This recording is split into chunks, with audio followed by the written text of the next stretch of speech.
wabarakatuh. Selamat pagi adik-adik. Hari ini ketemu lagi bersama saya Kasman Hermawan di materi yang kita sama, yaitu materi kepariwisataan.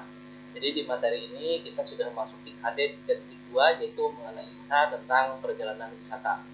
Materi di kompetensi dasar 3.2 ini hampir ada relevansinya dengan mata pelajaran di kelas 11, yaitu mata pelajaran analisis tentang perjalanan wisata, dan ada hubungannya dengan mata pelajaran di 3.1 di kelas 12, yaitu paket wisata excursion atau paket wisata satu hari atau one day. Di dalam menganalisa tentang perjalanan wisata adalah kita berbicara masalah determinasi motivasi perjalanan wisata, di mana dibagi dua, yaitu ada determinasi dan ada motivasi.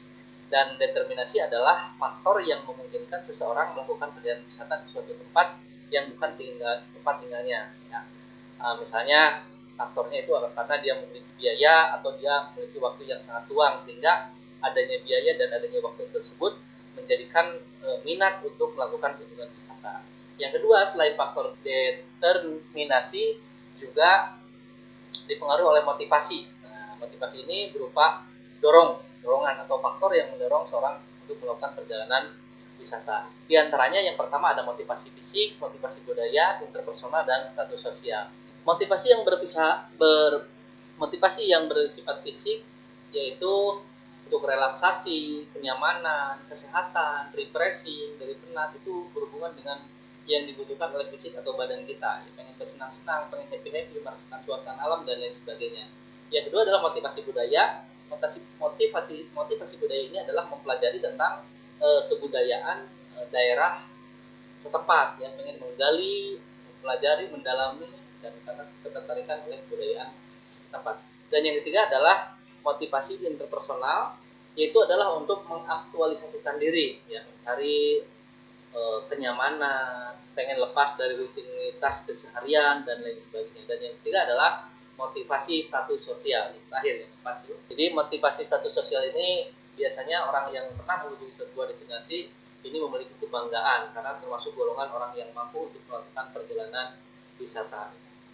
Yang berikutnya, dari motif tersebut ada submotif, ya. Jadi submotif dari perjalanan wisata, jadi ada motifnya tadi ada 4 ya motivasinya. Kemudian submotifnya, orang melakukan kunjungan wisata itu karena ada motivasi untuk berlibur, kemudian ada motivasi untuk rekreasi, kemudian motivasi untuk kebudayaan, olahraga, dan pendidikan. Kalau berlibur ini jelas tujuannya karena adanya waktu yang luas untuk liburan yang merupakan waktu santai.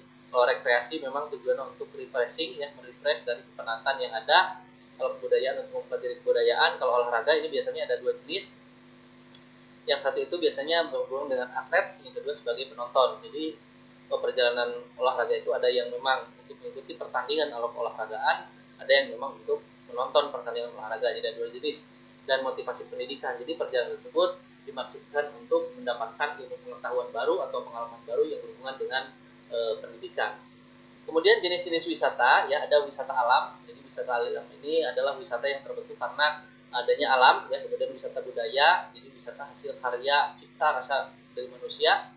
Kemudian wisata sejarah, yaitu mengunjungi objek-objek yang bersejarah, yang peninggalan zaman dahulu. Kemudian wisata ziarah ini atau pilgrim, ya, wisata ziarah ini untuk menziarahi di tempat-tempat yang memang dianggap suci atau keramat, ya. Tujuannya memang yang pertama untuk menapak tilas, ya, atau untuk mencari berkah, ya. Yang ketiga ada wisata boga. Jadi wisata boga ini adalah wisata yang berhubungan dengan boga atau makanan, ya. Jadi banyak orang yang melakukan kunjungan wisata karena tertarik dengan adanya makanan yang khas yang memang tidak didapatkan di daerah yang lainnya. Yang kemudian adalah wisata belanja. Wisata belanja ini adalah wisata yang memang tujuannya untuk berbelanja, yaitu membeli produk-produk yang bagus dan berkualitas yang tidak terdapat di daerahnya. Dan yang selanjutnya adalah wisata pertanian. Wisata pertanian ini atau disebut agrowisata. Ya, kalau wisata belanja itu shopping, ya, shopping tourism. Wisata pertanian ini adalah wisata yang berorientasi untuk mengunjungi daerah-daerah pertanian, bisa berupa sawah, ladang, kehutanan, dan sebagainya. Yang selanjutnya adalah wisata kelana. Wisata kelana ini adalah wisata yang berisi dengan petualangan, ya, atau journey, ya. Dan yang terakhir ini adalah wisata konvensi. Wisata konvensi atau dikenal dengan MICE, itu mengikuti meeting conference dan exhibition. Di antaranya adalah mengikuti seminar-seminar, mengikuti pameran, kemudian mengikuti pertemuan ya, atau kemudian faktor yang mempengaruhi karakter wisatawan. Jadi wisatawan ini berbeda-beda karakter ya, karakter wisatawannya. Ya, apa sih yang membedakan antara satu wisatawan dengan yang lainnya? Tentu pada faktor yang mempengaruhinya. Faktornya itu yang pertama adalah wilayah geografis, yang kedua kebudayaan, ketiga bangsa, yang keempat bahasa, dan yang terakhir adalah adat istiadat ya. Jadi kalau wilayah geografis biasanya kalau yang di pantai ini karakternya dia suaranya keras ya, karena kesehariannya bertemu dengan ombak ya. Kalau di daerah pegunungan cenderung mungkin ini lebih pelan suaranya ya dibandingkan dengan yang di kota besar. Kemudian kalau dilihat dari geografis juga ya, orang yang ada di daerah perkotaan itu biasanya berjalan lebih cepat daripada yang ada di daerah ya, karena memang kultur dan kondisi lingkungannya sudah berbeda. Yang berikutnya adalah dari kebudayaan. Budaya satu daerah dengan daerah lainnya tentu berbeda ya, termasuk misalkan apabila kita perbedaan ini dari kebudayaan itu menyangkut juga perbedaan dari bahasa, adat istiadat ya, karena adanya perbedaan sehingga kultur di satu daerah tentu akan berbeda dengan yang lainnya, termasuk dari bahasa ya, kemudian dari strata sosialnya juga ya, kebiasaan-kebiasaan yang dilakukan juga. Mungkin saja di satu daerah kebiasaan tersebut menjadi lumrah, tapi di daerah lain kebiasaan tersebut merupakan kebiasaan yang tidak lazim. Nah, kemudian apabila dilihat dari jenis wisatawan, ya, yang pertama itu adalah family, jadi adalah wisata keluarga, ada hedonistik, ya, yang wisata untuk mencari kebebasan, ada backpacker. Backpacker ini adalah wisata yang praktis, yang simple, kemudian ada FPR, jadi wisata untuk mengunjungi friend and relationship, ya, jadi untuk memang untuk mengunjungi teman. Ada excursionis ini adalah wisata singkat. Ada educational tourist, jenis wisatawan itu jadi turis yang tujuannya memang untuk belajar ya, mencari ilmu atau wisata pendidikan. Dan ada juga religious tourist, jadi religious itu adalah wisata religi ya. Ada juga snowbird market. Snowbird market ini itu biasanya wisata dari negara yang suhunya dingin atau ada salju ke daerah yang panas. Ada juga ethnic minority, yaitu jenis wisatawan yang mengunjungi suku-suku asing atau suku-suku minoritas ya. Ada juga disability tourist, yaitu perjalanan wisata bagi para disabel atau wisatawan yang kemudian jenis wisatawan ini kalau dilihat berdasarkan sifatnya, ada wisatawan yang memang pemarah atau tidak sopan, ada yang ragu-ragu, pencuriga, pendiam, dan suka bersalah. Nah, ini penting diketahui terutama bagi para pelaku pariwisata. Bagaimana menghadapi orang yang pemarah dan tidak sopan, bagaimana menghadapi orang yang ragu-ragu, pencuriga, pendiam, atau suka mencela. Untuk menghadapi orang yang pemarah, tentu hal pertama adalah kita memberikan kesempatan kepada dia untuk lebih leluasa untuk mengekspresikan setiap tindakannya ya, sehingga kita tidak dianggapnya sok tahu ya. Nah, kemudian kita juga harus bersiap sedia ya dengan menjaga mood kita untuk bersiap menghadapi orang yang seperti itu. Jangan sampai ketika biasanya kita menghadapi tamu yang ramah-ramah, pada saat ketemu yang pemarah tidak sopan, kita malah moodnya jelek sehingga tidak maksimal dalam melakukan pelayanan di wisata. Yang kedua adalah wisatawan yang ragu-ragu. Nah, untuk wisatawan yang ragu-ragu ini tentu kita sebagai tour operator atau sebagai guide atau pemandu wisata, kita harus mampu meyakinkan tamu ya, supaya tamu itu betul-betul enjoy menikmati perjalanannya. Ada juga yang mencuriga ya, dia melakukan apapun, wah dia curiga, jangan-jangan ini penipuan, jangan-jangan. Nah, ini kuncinya ada di pemanduan ya. Dan untuk yang pendiam ini memang harus ada aktif ya, harus ada atraktif, harus ada hal-hal yang bisa memancing ya supaya mereka itu pendiam. Karena karena tujuan wisata itu untuk menikmati objek dan destinasi wisata. Kalau pendiam kan bagaimana dia mau menikmati. Kemudian ada yang suka menyela. Kemudian dari kelima jenis wisatawan ini juga dipengaruhi oleh pendidikan pendidikan, pengetahuan dan lain sebagainya. Kalau orang yang pendiam ini biasanya pendidikannya rendah, kalau yang suka mencela, pemarah, biasanya mereka merasa lebih tinggi pendidikannya sehingga menganggap yang lainnya kurang. Itu yang menyebabkan biasanya. Nah, kemudian bagaimana karakter wisatawan kalau dilihat berdasarkan jenis kelamin ya. Nih, kalau laki-laki itu sifatnya keras dan kekar ya. Ya kalau belanja cenderungnya boros ya. Tapi biasanya mereka kurang suka belanja ya, untuk belanja ke mall itu mereka tidak suka, mereka pengennya yang simple. Beda dengan perempuan kan, kalau belanja lama banget. Kemudian kalau lihat dari minat, mereka biasanya laki-laki itu senang pertunjukan tradisional ya, dengan kekerasan atau petualangan, jadi suatu hal yang menantang ya. Nah, kalau perempuan mereka sifatnya itu lebih teliti dan lemah lembut. Nah, ini cara penulisan ya. Kemudian dari kebiasaan itu selalu hati-hati dalam belanja ya, makanya itu yang menyebabkan biasanya perempuan lebih lama dalam memilih produk. Dan kalau dilihat dari minat itu memang minatnya itu berbelanja atau berperan dalam kehidupan budaya masyarakat lokal dan menyukai keindahan alam. Beda dengan laki-laki ya, laki-laki tidak terlalu keindahan biasanya, soalnya cepat bosan. Yang berikutnya karakter wisatawan kalau dibagi menjadi berdasarkan umur itu dibagi menjadi 3, ada usia muda, dewasa, dan tua. Ini penting bagi para operator ya untuk mengetahui karakter wisatawan dari usia ini. Karena apa? Karena ketiganya memiliki perbedaan ya. Nah, untuk yang muda itu biasanya memiliki sifat independen, periang, praktis, dan emosional. Nah, ini masih muda jadi emosinya masih meledak-ledak, dia independen, mandiri, ya pengen mencari pengalaman, dan kebiasaannya dia bebas mengatur kerjaan sendiri dan tak kenal lelah ya, nggak capek-capek nih karena masih muda. Kemudian kalau minat biasanya pertunjukan dengan kekerasan atau petualangan ya, karena mereka memiliki tenaga yang masih kuat, kemudian keingintahuan yang masih besar, lebih besar.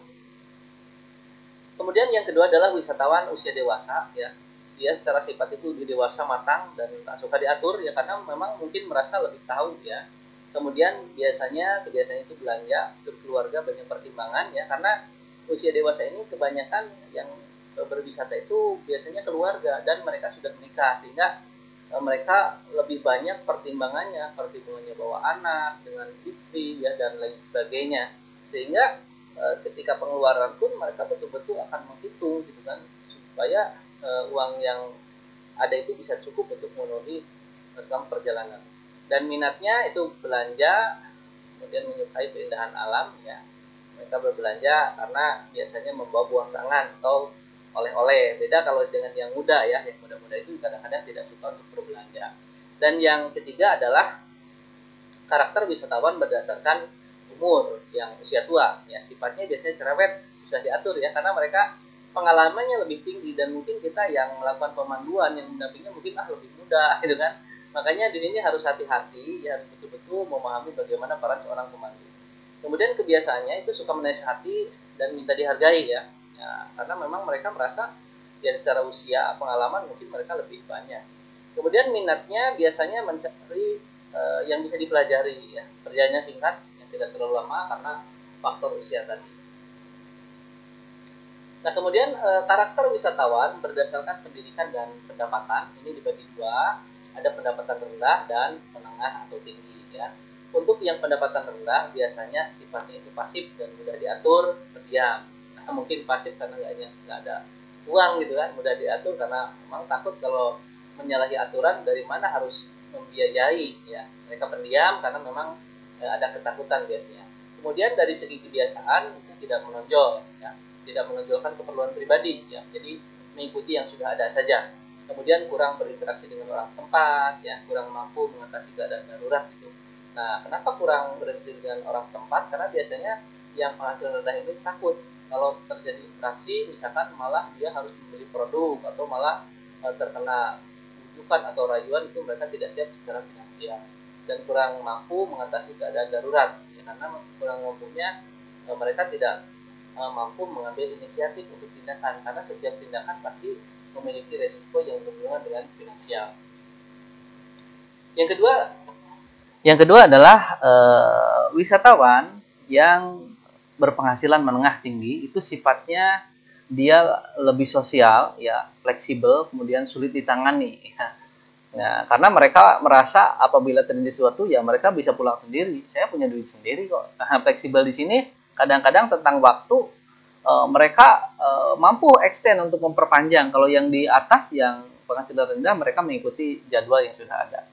Kemudian dilihat dari kebiasaan, itu biasanya melakukan penilaian terhadap kegiatan, banyak bertanya, kemudian mampu menyesuaikan dengan lingkungan, mampu mengatasi permasalahan. Nah, kenapa sering melakukan penilaian terhadap kegiatan? Karena memang yang penghasilan menengah atau tinggi biasanya sering melakukan perjalanan, sehingga dia bisa membandingkan antara perjalanan yang dia lakukan saat ini dengan perjalanan yang sebelumnya. Ya, faktor banyak bertanya juga ini berpengaruh karena penghasilan yang tinggi biasanya pendidikan juga tinggi. Kalau dilihat dari minat, biasanya mereka minatnya untuk berjalan-jalan dengan biaya yang terjangkau, budaya dan lingkungan, olahraga, rapat, dan konvensi. Ini ada rapat dan konvensi karena biasanya mereka melakukan perjalanan dalam rangka perjalanan bisnis. Kemudian apabila kita melihat pola pengeluaran wisatawan, ya, pola pengeluaran wisatawan itu ada manfaat ya, manfaat yang diperoleh itu bagi negara yang dikunjungi. Pertama, bisa mengetahui seberapa besar devisa yang masuk dari pariwisata. Karena penghasilan dari pariwisata itu sangat besar, termasuk di Indonesia, pariwisata itu masuk kedua penghasil devisa terbesar ya sebelum adanya virus corona ini. Kemudian menyediakan sarana usaha yang belum tersedia ya. Dengan diketahuinya data pengeluaran, nah mereka wisatawan mengeluarkan untuk apa sih biasanya? Misalkan wisatawan banyak mengeluarkan untuk menonton film. Misalkan di suatu destinasi belum ada filmnya, secara otomatis pemerintah setempat harus menyediakan sarana usaha agar memenuhi keinginan dari pengunjung. Kemudian yang ketiga adalah menyediakan sarana objek dan daya tarik wisata yang belum tersedia. Ya tadi, misalkan kecenderungan orang Eropa yang datang ke Indonesia, misalkan mereka senangnya ngopi malam misalkan ya. Sehingga kalau misalkan destinasi belum ada, secara otomatis tugas pemerintah untuk mempersiapkannya. Dan yang keempat adalah membangun sarana pariwisata yang sesuai dengan kebutuhan wisatawan. Yang kelima, mengetahui pasar yang tepat untuk menjual kegiatan pariwisata. Ya, sehingga misalkan wisatawan yang ada di kita ini cocoknya dengan negara mana misalkan ya. Karena setiap negara itu memiliki karakter yang berbeda-beda. Kemudian fungsi menghitung pola pengeluaran bagi wisatawan ya, bagi orang yang melakukan wisatawan. Yang pertama, pengeluaran selama kunjungan lebih terencana ya. Jadi buat hotelnya berapa, makannya berapa ya polanya. Karena memang kalau wisata itu polanya sama ya. Pertama dia akan butuh akomodasi, yang kedua dia butuh makan, yang ketiga dia butuh oleh-oleh ya, cendera mata, ya itu saja ya, transportasi untuk ke sana sini itu sama. Sehingga pola ini dipelajari dan akan bermanfaat bagi wisatawan. Kalau wisatawan sudah memahami pola pengeluarannya, dia maka selama kunjungan itu akan terencana, kemudian dapat memperkirakan anggaran pengeluaran ya sebelum kunjungan sudah dipersiapkan, bisa nabung dulu mungkin. Kemudian setiap pos pengeluaran terencana dengan baik sesuai dengan kebutuhan. Apabila dilihat ya, persentase pola pengeluaran dari wisatawan yang melakukan kunjungan wisata itu biasanya 25% itu untuk akomodasi dan hotel, kemudian 32% untuk makanan dan minuman, 25% untuk berbelanja, 10% hiburan, 5% angkutan setempat, dan 3% lain-lain. Sehingga Bapak Ibu, kalau Bapak Ibu atau adik-adik di sini yang pengen berbisnis di bidang pariwisata, silakan. Kalau adik-adik pengen membuat hotel atau akomodasi ya, itu ada 25% biasanya kuotanya ya. Kemudian kalau mau bisnis di makanan minuman, buka restoran atau untuk oleh-oleh dan lain-lain itu ada 30%, jadi besar sekali ya. Kemudian 25% untuk berbelanja. Makanya di destinasi wisata usahakan ya dianalisis apakah di destinasi wisata tersebut sudah ada pusat belanjanya, sudah ada pusat hiburannya ya, sudah ada tempat makan dan minum yang layak, atau sudah ada akomodasi atau belum. Karena apa? Karena biasanya mereka sudah mempersiapkan pengeluaran untuk itu. Jadi kalau kita mau berbisnis secara otomatis ini sudah ada analisisnya dan pasti insya Allah laku. Mungkin itu yang bisa saya sampaikan di materi yang ketiga ya, 3.3, yaitu tentang pola karakter ya, pengeluaran wisatawan ya. Terima kasih, mudah-mudahan bisa dicerna Wabillahi taufiq wal hidayah. Wassalamualaikum warahmatullahi wabarakatuh.